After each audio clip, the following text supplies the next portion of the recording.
우리 옆사람에게 인사합시다. 우리가 그리스도의 몸입니다. 이렇게 인사하겠습니다. 감사합니다. 네, 할렐루야. 너무 감동이 되고 은혜롭습니다. 오후에 재미난 일이 한 건 있었어요. 어깨가 이렇게 너무 아프셔가지고 있는 분이 계셨거든요. 그래서 기도해달라고 기도했는데 여전히 아파요. 그래요. 다시 한번 기도합시다. 그렇게 기도하기를 5번 했어요. 기도하고 또 여전히 아프다는 거예요. 그래서 이제 제가 말씀을 가르쳤어요. 주님이 채찍에 맞으시면 나았기 때문에 몸이 아파도 말씀이 나았다면 나은 겁니다. 나았다 하고 말해보세요. 나았으니까 움직여 보세요. 그리고 5번째, 6번째 이렇게 하는데 손이 올라가요 했더니 뒤에 이렇게 등까지 올라가 너무 아파서. 근데 제가 얘기를 하는 이유는 내려가면서 그분이 그래요. 웬일이래 그러더라고요. 웬일은 주님이 고치셨으니까 나타나시는 거죠. 웬일이래, 신기하다고. 웬일이래. 여러분, 우리가 어떤 신비주의를 쫓는 것이 아니라 우리가 주의 말씀을 전하고 복음을 전하고 그 복음에 따른 말씀에 따른 표적이 나타나고 그 일들을 통해 주님 살아계심이 증거되는 일은 가장 성경적인 일입니다. 제가 이번에 그 금요일 날 청년들하고 같이 하나님 나라에 대한 이야기 말씀을 쭉 나눴어요.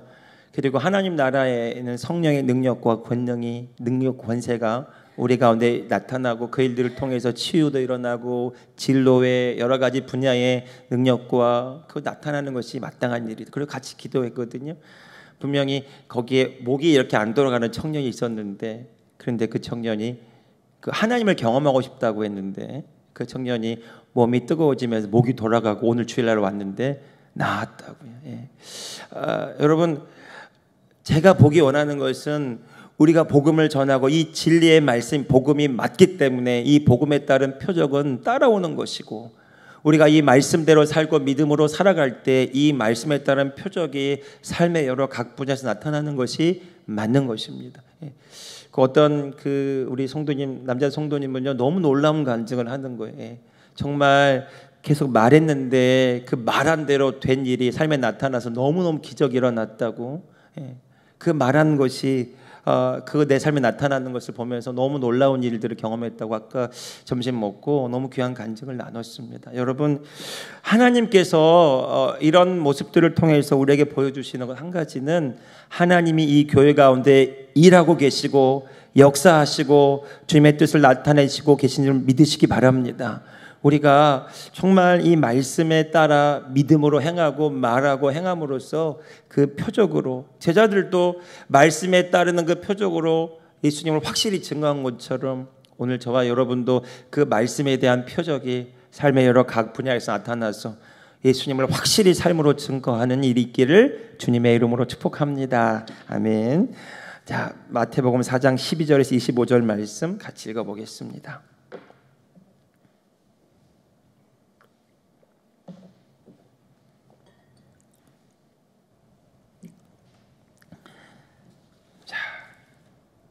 우리 같이 한 목소리로 우리 성경 말씀을 읽어보도록 하겠습니다. 자, 시작. 예수께서 요한이 잡혔음을 들으시고 갈릴리로 물러가셨다가 나사렛을 떠나 스불론과 납달리 지경 해변에 있는 가버나움에 가서 사시니 이는 선지자 이사야를 통하여 하신 말씀을 이루려 하심이라. 일러스되 스불론 땅과 납달리 땅과 요단강 저편 해변길과 이방의 갈릴리여, 흑암에 앉은 백성이 큰 빛을 보았고 사망의 땅과 그늘에 앉은 자들에게 빛이 비치었도다 하였느니라. 이때부터 예수께서 비로소 전파하여 이르시되 회개하라, 가까이 왔느니라 하시더라. 갈릴리 해변에 다니시다가 두 형제 곧 베드로라는 시몬과 그 형제 안드레가 바다에 금을 던지는 것을 보시니 그들은 어부라. 말씀하시되 나를 따라오라. 내가 너희를 어부가 되게 하리라 하시니 그들이 곧 그물을 버려두고 예수를 따르니라. 거기서 더 가시다가 다른 두 형제 곧 세베대의 아들 야고보와 그의 형제 요한이 그의 아버지 세베대와 함께 배에서 그물 깁는 것을 보시고 부르시니 그들이 곧 배와 아버지를 버려두고 예수를 따르니라. 예수께서 온 갈릴리에 두루 다니사 그들의 회당에서 가르치시며 천국 복음을 전파하시며 백성 중에 모든 병과 모든 약한 것을 고치시니 그의 소문이 온 수리아에 퍼진지라. 사람들이 모든 앓는 자 곧 각종 병에 걸려서 고통당하는 자, 귀신 들린 자, 간질하는 자, 중풍병자들을 데려오니 그들을 고치시더라. 갈릴리와 데가볼리와 예루살렘과 유대와 요단강 건너편에서 수많은 무리가 따르니라. 아멘. 예수님께서 하나님 나라를 전파하셨습니다. 우리가 복음 그러면 죄사함의 은혜, 영혼 구원, 그것을 우리가 복음 이렇게 쉽게 말합니다. 요한복음 3장 16절 하나님이 세상을 이처럼 사랑하사 독생자를 주셨으니 이는 저를 믿는 자마다 멸망하지 않고 영생을 얻게 하려 하심이라. 이 한 말씀으로 요약되는 이 복음은요, 단순히 죄사함의 은혜나 우리가 죽어서 가는 천국만을 의미하는 것이 아니라 하나님의 생명이 우리 가운데 임하여서 이제 하나님의 일들이 우리 삶에 나타나는 하나님 자녀의 삶을 살아가게 하는 것, 그것이 요한복음 3장 16절에 말하는 진짜 의미입니다. 그런데 우리가 이 하나님 나라의 복음을 우리가 예수 믿고 구원받는다, 천국 간다 이렇게만 설명하고 이 하나님 나라의, 이 땅에 임한 하나님의 나라를 잘 얘기하지 않은 게 사실이에요. 지난주에도 말씀을 드렸지만 우리나라의 그 많은 사람들에게 무의식에 전통적으로 영향을 끼친 사상, 종교 사상은 무속신앙입니다. 이 무속신앙이 1300년이 넘는 어마어마한 기간 동안 사람들의 무의식과 잠재의식에 뿌리 깊게 내렸어요. 그런데 이 무속신앙이 꼭 나쁜 것이었느냐, 기독교 복음이 전해질 때 기여한 바도 있다라고 많은 학자들이 평가를 합니다. 그 중에 무엇이 이 복음이 전해지는데 기여한 분이 있었는가? 이 무속신앙에 크게 두 가지가 있는데, 첫 번째는 뭐냐면요, 무속신앙은 보이는 세계와 보이지 않는 세계를 얘기했어요. 그러니까 영적인 세계를 인정했다라는 거죠. 뿐만 아니라 이 무속신앙은 이 천당 사상이 있는 겁니다. 죽어서 가는 내세에 대한 사상. 그래서 이 복음이 들어올 때 예수 천당 불신 지옥이 사람들에게 잘 이해가 되었던 거죠. 왜? 예수 믿으면 천당 간다, 보이지 않는 세계, 그 영적인 세계, 그곳에 갈 수 있다라는 믿음을 갖게 해 주었던 겁니다. 또 무속신앙이 복음이 전해질 때 기여한 바가 있냐면, 사람들이 예전에는 의료시설이 부족하고 많은 어떤 그런 발전하지 못한 시대에는요, 이 무당한테 가서 이렇게 굿하고 고침받고 그런 일들이 있었다라는 거죠. 그런데 선교사들이 와서 복음 전해 보니까 사람들이 무당형한테 가서 아픈 사람들이 병 낫기를 바라는 거죠. 근데 성경에 보면 예수님이 질병을 치유하시고 고치시더라. 그 사람들이 무당한테 가서 안 낫는데 선교사한테 가서 기도받으면 나았다. 그래서 복음을 더 잘 받아들일 수 있는, 이게 실제로 기독교 역사에 나오는 이야기거든요. 그러나 이제 이게 이 무속신앙의 잘못된 영향력은 또 뭐였냐면, 복은 불러들이고 화는 멀리하는 이 전통적인 관습 속에서 기복사상이 이 무속사상에서 온 겁니다. 그러니까 예수 그리스도를 믿으면 복 받는다, 그렇게 받아들인 거죠. 그래서 내가 더 열심히 기도하고 뭔가를 더 하면 하나님 나에게 더 복을 더 많이 주신다, 이런 기복주의 사상이 사람들의 의식 가운데 이게 묻어나는 것이 사실이었습니다. 그런데 여러분, 우리가 뭘 해서 복입니까? 예수가 우리의 복이 되셨습니까? 네, 복 받은 내가 복을 나타내고 복을 흘려보내는 축복의 통로가 되는 게 기독교의 복음입니다. 그래서 이 기독교는요, 교회는, 기독교의 복음은 나를 위한 기독교가 아니라 신학적으로 이렇게 표현하죠. 타자를 위한, 다른 사람을 위한 교회, 타자를 위한 복음, 다른 사람을 위한 기독교. 이기적이고 자기 중심적이고 자기 아집에 사로잡힌, 그래서 복받기만을 바라고 내가 잘 되기만을 바라고 내 자식이 잘 되기만을 바라는 그런 사상에서 벗어나서 성경에 말하는 복음의 핵심은 하나님 나라가 이곳에 임하였으므로 주님의 나라가 우리의 삶을 통해서 전파되고 그 주님의 우리에게 주신 은혜가 흘러가고 주의 사랑이 흘러가고, 그래서 예수님이 우리에게 주시는 새 계명, 그게 뭡니까? 내가 너희를 한 것 같이 그러니까 보여주셨다라는 거죠. 하나님 우리에게 사랑을 보여주시고 부어주시고 체험케 하셨는데 예수님이 죽기까지 십자가에서 우리를 위하여 희생하신 그 사랑을 부어주시고 우리가 받은 것처럼 그 사랑으로 어떻게 하라는 거예요? 잘 먹고 잘 살아라가 아니라 어떻게 해요? 조금만 크게 해보세요. 잘 먹고 잘 살아라가 아니라 내가 너희를 사랑한 것 같이 너희가 서로 이게 세 계명이에요. 여러분 우리는 마지막에 이 사랑으로 판단받게 될 것입니다. 사랑의 이 계명을 온전히 행했느냐 그렇지 않느냐. 여러분 마지막에 예수님 고린도전서 13장에 보면 그런즉 믿음, 소망, 사랑 이 세 가지는 항상 있을 것인데 그중에 제일은 뭐라고 그래요? 사랑이라는 거예요. 사랑을 잃어버리고 뭔가를 한다? 꽝이 되는 겁니다. 제가 목회를 하면서도 사랑이 없이 사랑 없는 그것을 어떤 다른 걸 한다? 그 모든 것들이 정말 모래 위에 지은 집처럼 허물어지게 될 겁니다. 주님으로부터 보진 사랑이 우리를 통해 나타나고 그 은혜가 흘러가고 주님이 우리에게 약속하시고 이루시는 그 복이 우리 삶을 통해 드러나고 다른 사람을 복되게 하는 그 삶을 살아가는 것이 기독교의 복음 정신이고 이것이 하나님 나라의 복음의 모습이다라는 거죠. 여러분 우리가 축복의 통로라는 말을 많이 합니다. 한번 해볼까? 나는 축복의 통로입니다. 한번 뭐 나는 축복의 통로입니다.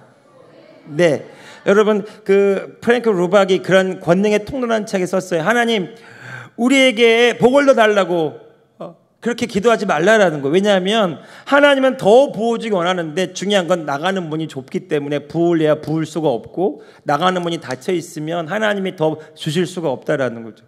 우리가 통로라는 것을 알면 우리가 믿음으로 행하게 되어 있고 사랑으로 섬기게 되어 있고 나누게 되어 있고 나를 내어드려서 주님의 일에 쓰임받게 하는 것이죠. 그러면 주님이 우리의 관을 넓게 하셔서 하나님이 부으시는 그 부으심이 온전히 드러나게 하는 것입니다. 여러분 기도도 하나님으로부터 받아서 그것들이 흘러가는 자리에 있기를 주님의 이름으로 축복합니다.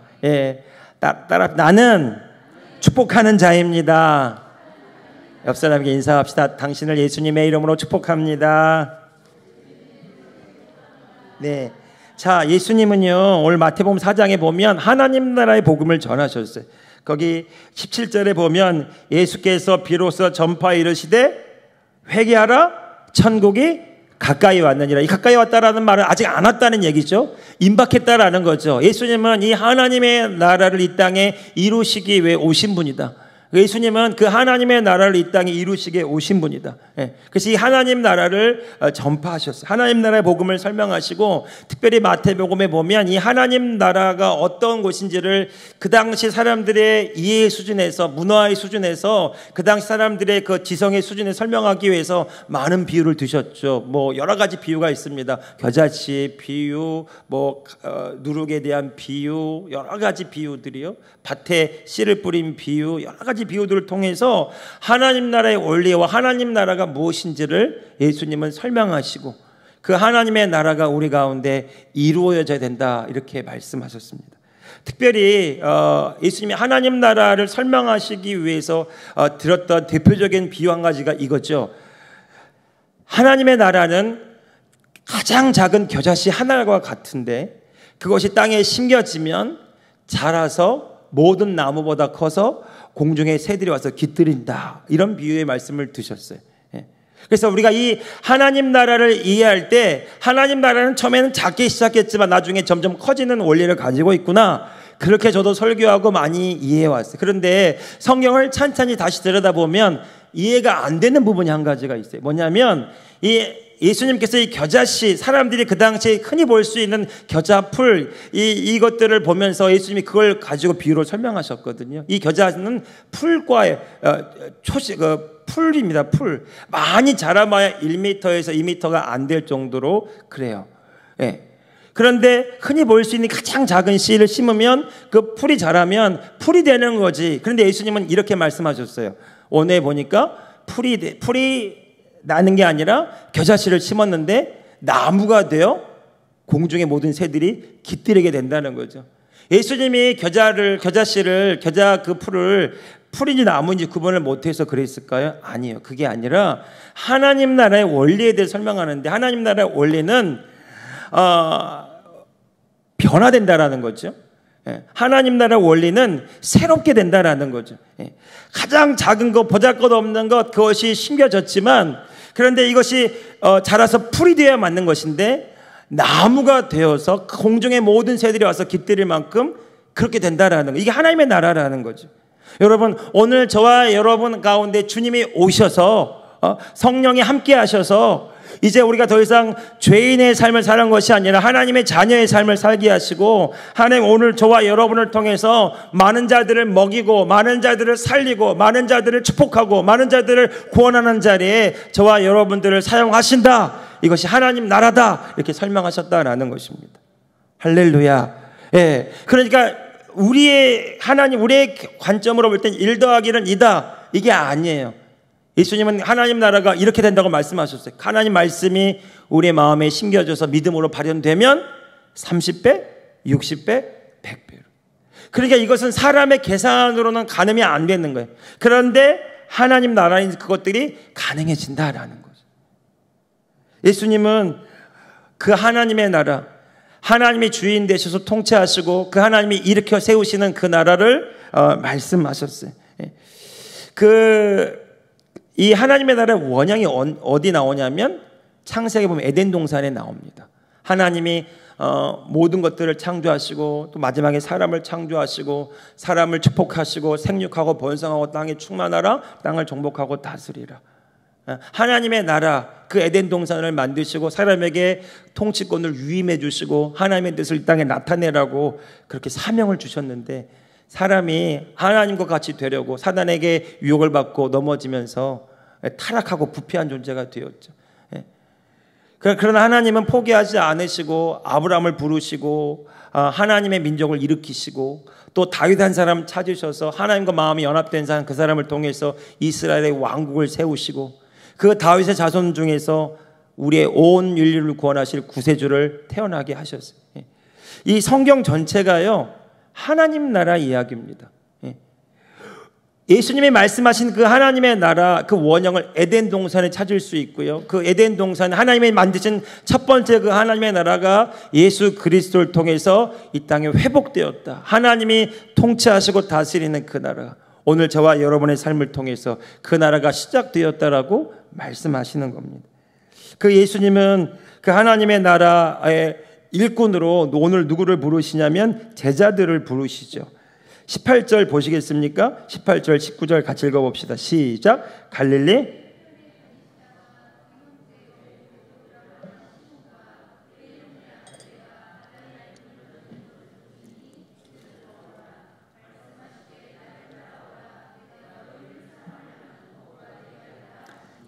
예수님께서 베드로와 안드레를 콜링하시고 부르시는 장면입니다. 제자로.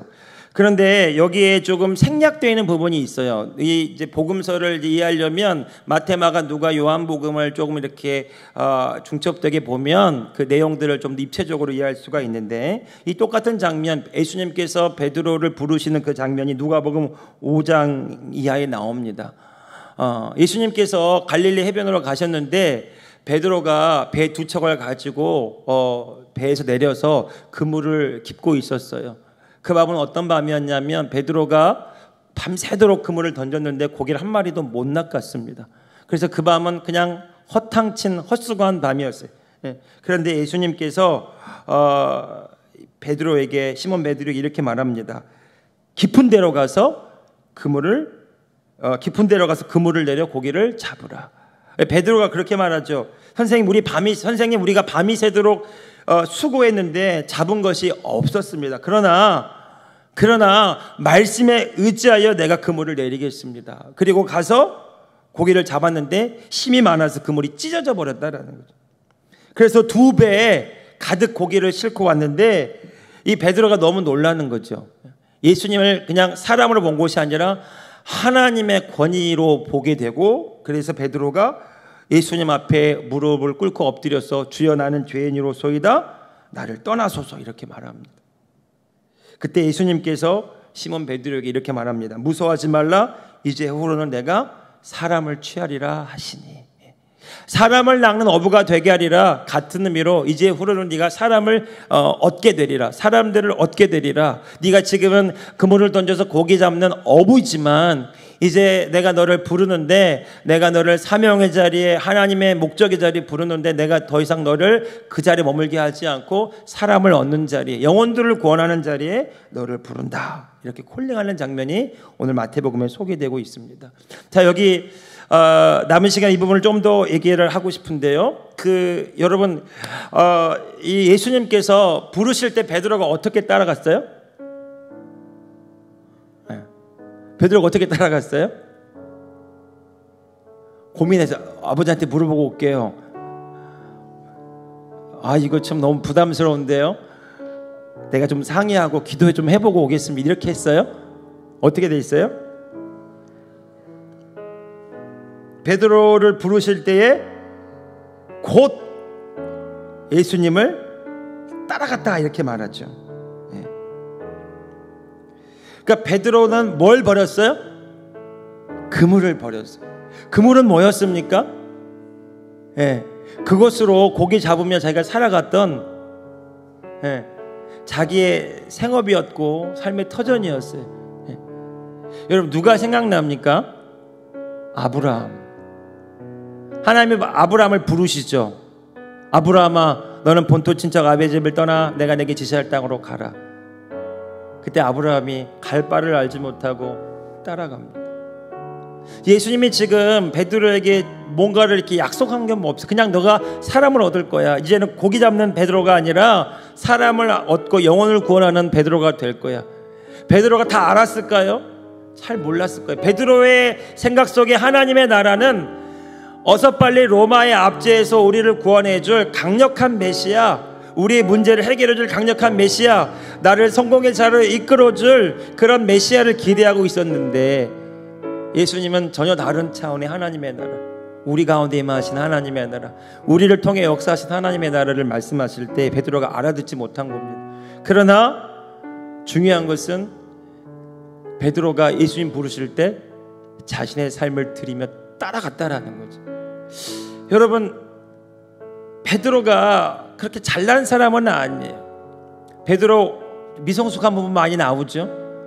예수님 십자가 못 박혀 죽을 때 3번이나 모른다고 그랬고요. 성미가 급해서 칼을 들어서 그 종의 귀를 쳐서 떨어뜨리기도 하고, 주는 그리스도 살아계신 하나님의 아들이라 그랬다가 예수님 십자가 못 박혀 죽는다고 하니까 절대로 그렇게 하면 안 된다 그랬다가 왔다 갔다 하는 베드로. 그런데 하나님이 베드로를 부르실 때 베드로가 그에 응답하는 겁니다.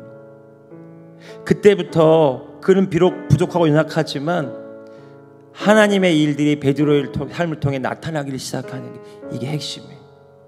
여러분, 부자 청년 아십니까?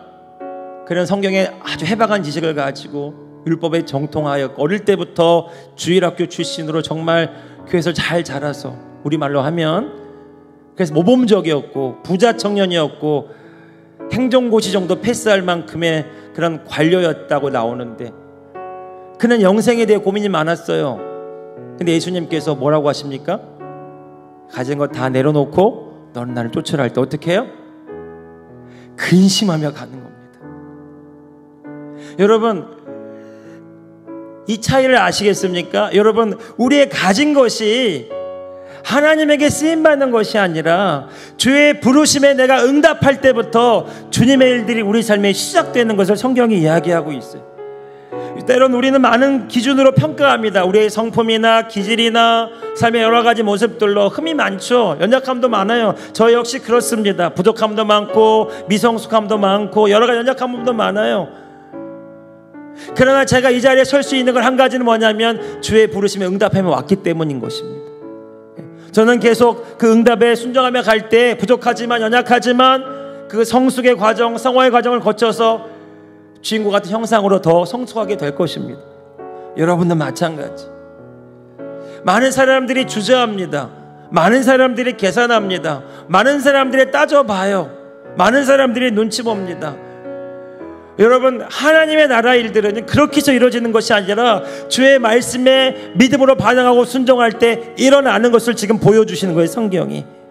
베드로가 자기의 경험에 의지해서 밤새도록 그물을 던졌는데 하나도 못 낚았어요. 그러면 끝나는 거죠.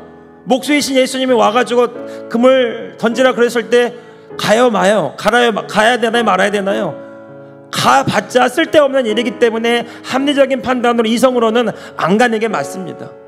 가봤자 쓸데없는 일이기 때문에 차라리 그물을 보수해서 다음날을 기약하는 게 맞아요. 그런데 그물 깊던 거 내려놓고 내가 실패했는데, 그런데 그 실패 내려놓고 주의 말씀에 의지하여 내가 다시 갑니다. 그럴 때 어떤 일이 벌어집니까? 주의 말씀이 베드로를 통해서 이루어지는 기적이 나타나는 거죠.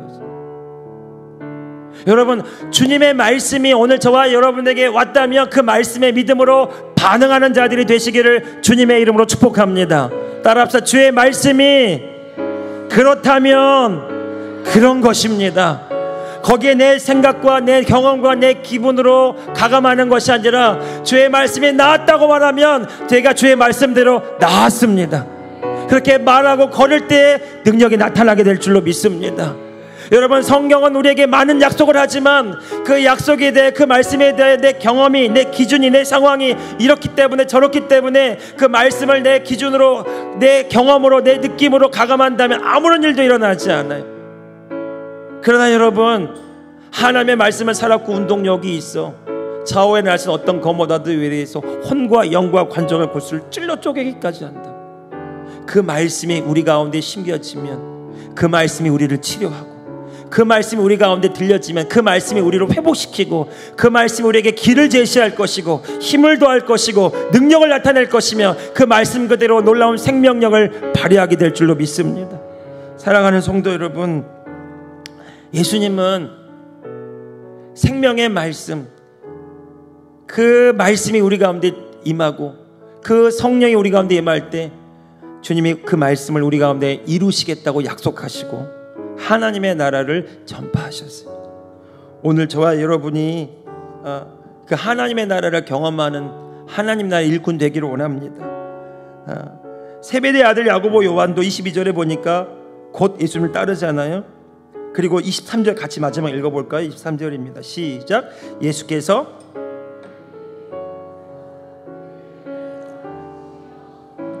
뭘 전파하시며요?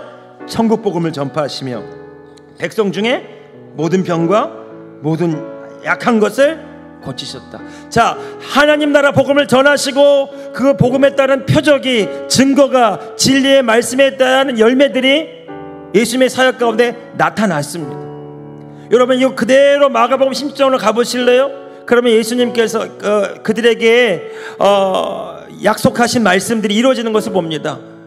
주께서 함께 역사하사 그 따르는 표적으로 말씀을 확실히 증언하시니라. 여러분, 오늘 저와 여러분이 이 하나님의 나라를 다 팔아서 얻는 자들이 되시기를 주님의 이름으로 축복합니다.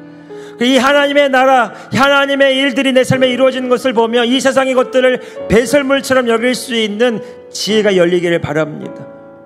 내 모든 삶의 영역 가운데 주님이 행하신 일들이 나타나고 주님이 이루신 일들이 나타나고, 그래서 많은 사람들이 우리를 통해서 주님께로 돌아오는 복음의 통로가 저와 여러분이 되기를 주님의 이름으로 축복합니다. 우리 마지막 성령의 바람 후렴. 이 모든 일이 성령의 능력으로만 가능합니다. 성령의 바람 불어와 이곳을 입으소서. 주님의 호흡 충만히 내 영혼을 한 번만 더요. 성령의 바람 내 온 삶에 성령의 바람 내 심령에 충만히 불어와 내 안을 덮으소서. 주님의 호흡 충만히 내 영혼을 채우소서. 제가 마지막 축복하고 기도하며 예배를 마치겠습니다. 하나님, 주의 말씀에 순종함으로 여기까지 온 귀한 성도들, 이 교회와 함께 수고하고 땀 흘려 헌신한 귀한 성도들, 수많은 시간 동안 기도함으로 주의 나라 주의 뜻이 이 교회를 통해 이루어지게 원하는 귀한 성도들, 하나님, 베드로처럼 야고보와 요한처럼 안드레처럼 주 앞 부르심 앞에 다른 계산하지 않고 따라온 귀한 성도들, 성령님, 이 시간 이곳에 넘치는 은혜와 사랑으로 기름 부어 주시옵소서. 하나님, 저들의 삶에 주의 말씀이 이루어지게 하여 주시고, 베드로가 경험했던 그물이 찢어지는 하나님의 부어주심이 저들의 삶에 나타나게 하여 주시옵소서. 하나님 영광을 드러내는 일에 쓰임받기를 원합니다.